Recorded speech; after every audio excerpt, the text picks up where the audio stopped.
Catherine's in Daytona Beach. Hi, Catherine. Welcome to the Ramsey Show. Hi, Dave. Thank you so much for taking my call. How are you? Better than I deserve. What's up?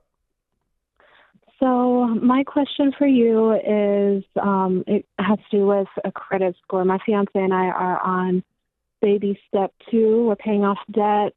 We have one credit card, which I plan on paying off tomorrow, and then our car loan. But what I want to know Okay, wait a minute. is Did both of you sign on the car? It's just me on the Okay, car. then your car loan, because you're not married yet. It's not our. Okay, correct. When are you getting married? I'm thinking probably next year when we can get out of debt or when I can get out of debt and we can cash flow the wedding. How much are you going to spend on the wedding? I think we don't have a set budget, but we're going to go as budget friendly as possible. Hopefully, no more than like $3,000 to $5,000. Okay, I would stop everything and go get married. You think so, huh? I'm positive. It's going to increase your likelihood of your relationship lasting. It's going to increase the how fast you get out of debt and you get to wealth building. Anyway, why'd you call? How can we help? Yes. So, my understanding is that we should close all of our credit accounts. We do have a couple joint and we have a couple individual, like credit cards and everything, and get to that 0 credit score before trying to buy a home. But we're just kind of bumping heads when it comes to that. He believes that we should, keep the credit lines open, not use the cards just in case of an emergency, and have a buffer until we can get our fully funded emergency fund built up completely. So I guess my question is, like, what can I tell him to get him on board? And if so, what would the process be like, and what kind of time frame How old are you guys? would we look at closing out those accounts? I'm 23. He's 33. Mm-hmm. And what's his net worth? Um, Nothing. I don't have a number, but yeah. He doesn't have any money. Right? Yeah. Apart from, so let's be our clear. car We and don't go to everything. a fat guy and ask him about physical fitness. So his opinion about this really doesn't matter because he's obviously wrong. Am I wrong? He's broke. No. So his theories about money suck. Right? Okay. Well, do they or not? I mean, the proof is in the pudding. He has no money. he So, has when some- broke people tell me their theories about money, it's laughable.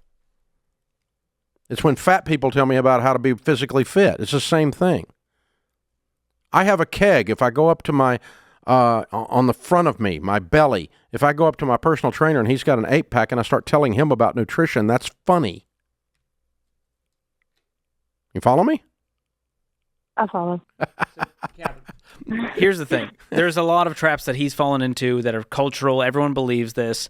And using your credit card as an emergency fund to borrow at 21% interest is about the stupidest thing you can do. So let me just give you some facts, because he's in kind of this wonky reality simulation right now. Here's what happens if you have an emergency above $1,000. You pause the baby steps and you go cover the emergency. You sell stuff, get side jobs, do whatever you have to do. So that covers that one, right? But that's not the only reason. You said the credit score. Correct. Right.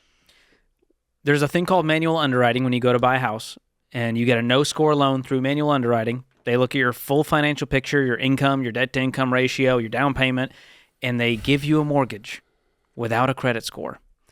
Now, he can not believe it as if it's, I don't know, the boogeyman or the Easter bunny, but there's facts and data that refute all of this. And so I don't think this is an intellectual discussion.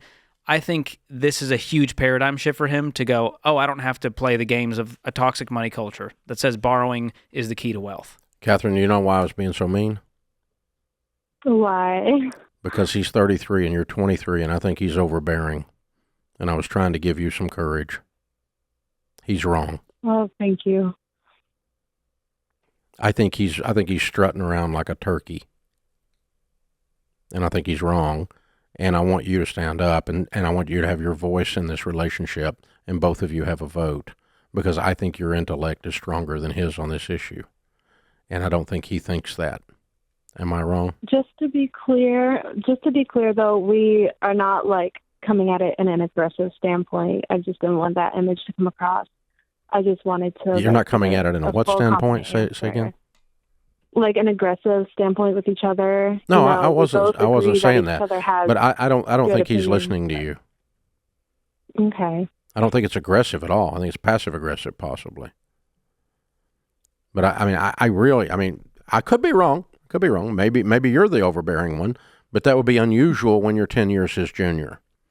It's possible. I mean, maybe you're the stronger personality of the two. That's possible. But that's why I was doing that, because I really want your voice to be picked up in this, because I think he's discounting your theories, and it's making you discount them.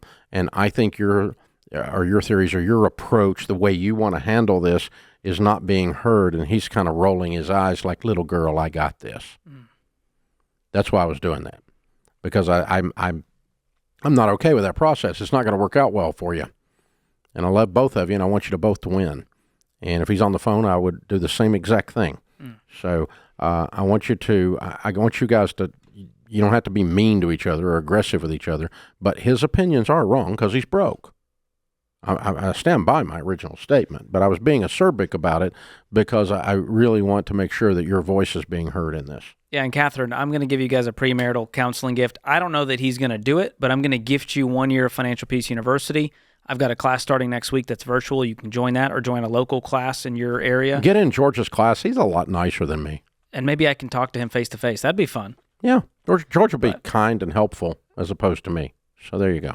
That could help. So hang on the line, and Austin will gift you guys 1 year of Financial Peace. Sometimes, David, takes a third party. You know, if it's just the two people going at it together, it can be difficult. When you have a third party... I'm a third, and sometimes I'm a party. Sometimes he's a fourth.